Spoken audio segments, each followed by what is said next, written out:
This is the Bunch Button, yay! We are doing one of our special videos this week by viewer request, and we are going to talk about our favorite and least favorite X-Men movies.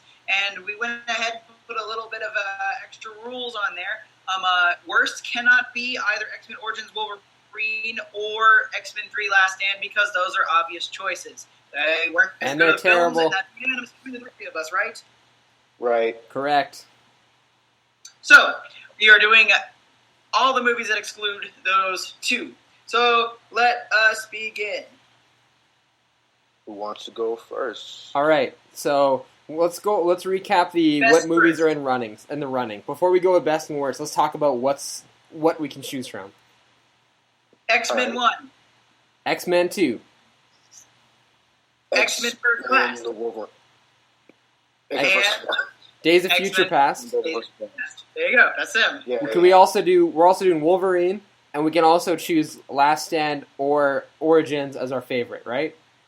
we can't use the Last Dance. I mean, if it's your favorite, you I'm gotta just defend getting the rules down for the viewers, okay? I'm just getting the rules down, so we know All what's right, all if in the that's running. Your favorite, you may lose all of your credibility, but favorite it is. I mean, Gotcha. They're pretty crappy. Okay, just so we know. Let's start off with, do we want to do worst or best first? Let's do worst. Let's do worst. Yeah, worst. First, okay?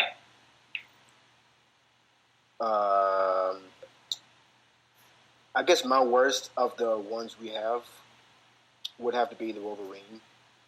Not because it doesn't stand up with the other films. It's not necessarily bad, but as far as fitting into the franchise, it's too different. The continuity is all screwed up. The storyline is kind of wonky, and I think the movie was just made as like a break from the franchise until Days of Future Past came out to try to fix the timeline when it kind of did screw up the continuity with that movie. And then basically I thought what they were trying to do was remake X-Men Origins for new fan base, try to like make up for that mistake, which they did kind of, but I felt we could have been enough without it. That's actually a reason why I like that movie. Is it? Yeah, kind of. It's that movie in between First Class and Days of Future Past that's like, hey, I need to fix all of our previous fuck-ups. And because it was made for that reason, it worked well. It did fix. I'm sorry. Oh, what I was gonna say is what I liked about Wolverine is that before Wolverine we'd had X-Men First Class, and so like for the comic book nerds like us, it was pretty easy to be like, oh, from here on out they're gonna do Days of Future Past, and that makes sense because comic books. But to like the average viewer, like who just only knows the X-Men movies, they would have been like, okay, so now they're rebooting X-Men. This is the new X-Men. So if they would have just brought back the old X-Men characters, it would have been confusing. So I felt Wolverine was like, even with that end credit scene, it was kind of that like bridged the gap to be like, okay, we're keeping the old characters and the old franchise as well as the new stuff. It was kind of like letting new like audiences who only follow the movies kind of know what was happening before Days of Future Past actually came out. Yeah, totally. And retcon Now, 3. Again, I'm not saying I didn't really like the movie. I do like it, but to me, it doesn't stand up with the Bryan Singer films and even Matthew Vaughn film. Yeah, totally. I think it's good. It's decent. I just don't think it's like as good as the other ones.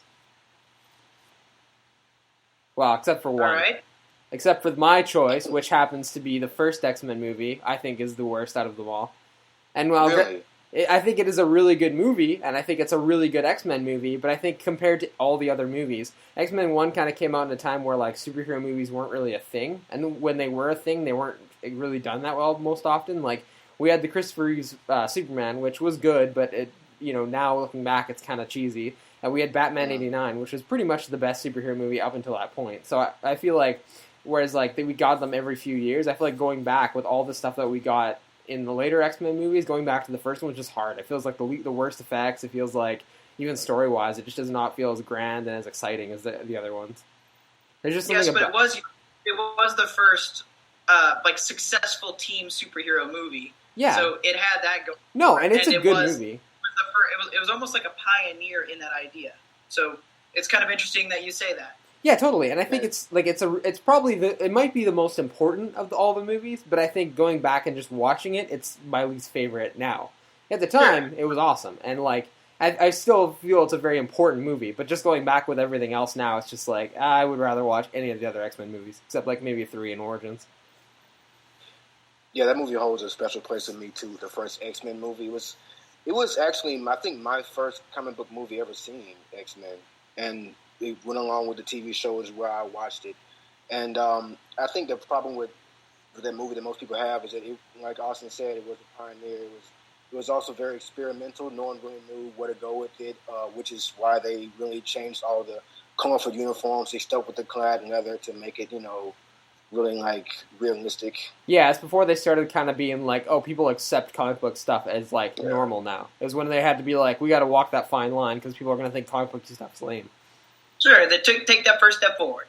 Yeah, totally. But like, just and it's funny though. Actually, watching that movie and then going and watching like Avengers 2, it's really just funny watching like the difference in sensibilities and the difference like in what they know the audience will accept. Like, if you watch like Avengers 2, if that movie came out like 2001, people would have like hated that movie. The Avengers 2? Yeah, or even Avengers 1. Well, no, they would have liked Avengers 1. But I feel like if Avengers 2 came out, it would not have been in, like, or even, let's say, like, Captain America. If Captain America 2 had come out in, like, 2001, I do not think it would have been nearly as successful as it had been now, because people are, like, more attuned to accepting things as, like, comic book logic. Or, like, something could be, like, kind of goofy or weird, and they will accept it. That's kind of a weird comparison, because Captain America 2 has a lot of reliance on all the movies that were before that, so you already would have that set in place. So it's kind of a weird. That's a weird comparison, but I see what you're getting at. Yeah, no, I got you. Well, a movie like Deadpool. Deadpool would have never happened like 15 years ago. It just wouldn't have. Totally. But yeah, so X-Men 1 I think is my least favorite, just because it's the most dated and it's the hardest to go back and really enjoy. It's still a great movie, still really important, but least favorite now. Well, my turn. Yeah. My least favorite of these might surprise you guys a little bit. Actually, Jordan went and saw it with me. Lobster. Yeah. Yeah, that part. We have 2 names. But we went to see it, and it was X-Men First Class. Oh, not this can of worms. Not this can of worms. Okay, so I like the movie. It's not a bad movie, but going into it, I was extraordinarily disappointed. The first few movies that came out, they had their flaws, but for the most part, a lot of the superheroes and a lot of the stories, it still kind of coincided with the comics. And in First Class, it was just kind of like, you know what, fuck it. And you can attest to it. When I saw it, I was like, this is like, why is Havoc older than Cyclops? Why is this? Why is that? Why did we make up this character? Why did we do this? And upon seeing it initially, I wasn't quite with the thing, but since then I've kind of accepted that these cinematic universes are kind of making their own canon, so it works in that aspect. But because of my initial taste to the movie, I've never grown to really just super enjoy the movie, but now I can respect it for what it is. Yeah. Yeah. First impressions last a lifetime, kids. Yep. I appreciate it for the canon as well, how they just took liberties with it, because I don't know if this is when the whole let's fix the X-Men timeline first started, but with the Matthew Vaughn, Bryan Singer team, that's what they were really trying to do with First Class, try to fix their mistakes. It's when it really kicked off, I think. Well, I think pretty much after 3, everything after 3 was retconning, trying to fix 3. Like, they did so much stuff to be like, this is the last X-Men movie. When they're like, let's make more, they're like, oh god, we've killed off every like plot point we could possibly do. So I feel like First Class was a good like refresh button. Okay, so time's sake, let's go into what our favorites are. Raja, what's your favorite? My favorite is X-Men Days of Future Past.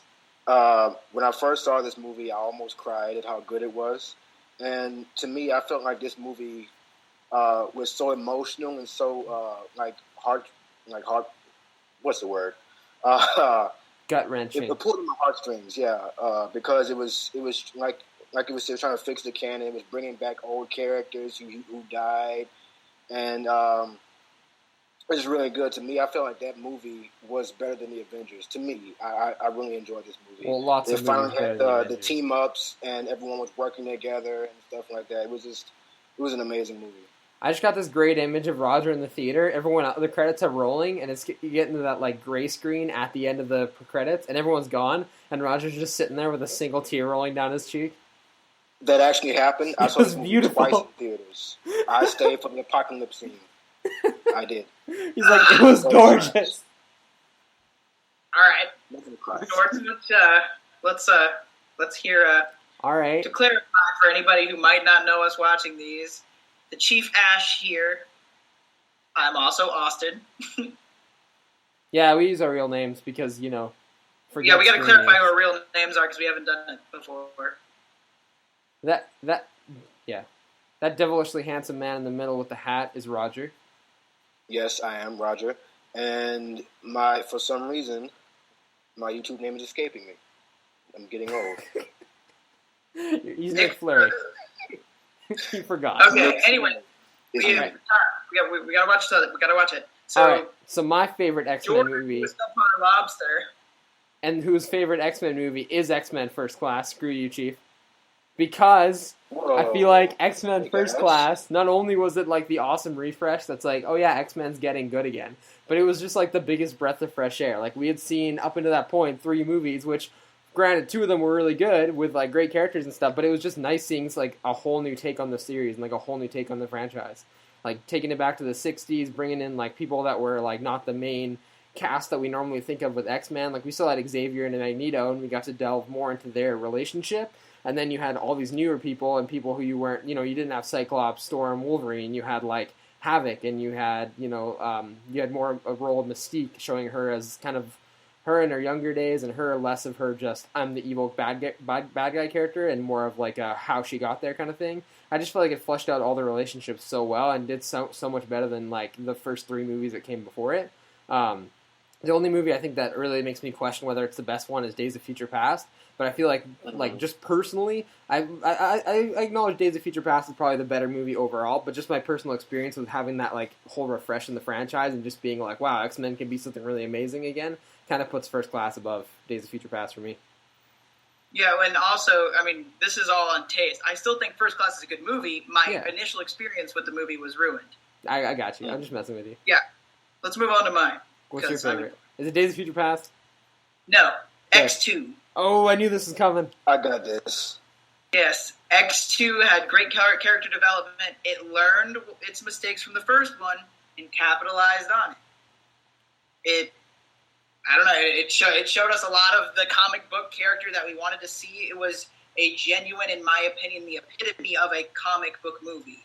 We got a little bit of that canon stuff in there. We got all the heart-wrenching. It's great dialogue. We had little characters that are way known in the films. They had cameo appearances and small appearances. And X2 was the first one that did that. It was my favorite X-Men movie by far. X2. Plus, Nightcrawler is like one of the best characters in all the movies. Oh yeah. Yeah, he just fucking disappears past X2. He's in Apocalypse. He is in Apocalypse. He's coming back, by the way. I know he's in Apocalypse. It's hard for me to go. It ain't out yet. It's hard for me to like see Nightcrawler as anyone but the actor in X2 though. So it's gonna be hard for me seeing a new. Like I've had that problem with no other character in this franchise, but for whatever reason, like the actor who plays Nightcrawler in X2 is like burned into my memory of what that character should look like. Alan Cumming. He was asked to reprise his role in Days of Future Past, and he was just like, Nah, I'm too good for this. I don't know about all that, but yeah. All right, well, we are out of time. So this has been the Punch Button, and this is the Chief Ash. Nick Fleury. And Lobster Subpar. And we did a whole X-Men review without bringing up Hugh Jackman. Hey, what's up? This is Nick Fleury here, reminding you to subscribe. And if you have any suggestions as to what we do next, or you want to tell us how we did, drop a comment down below. And if you want to see more, hit that like button.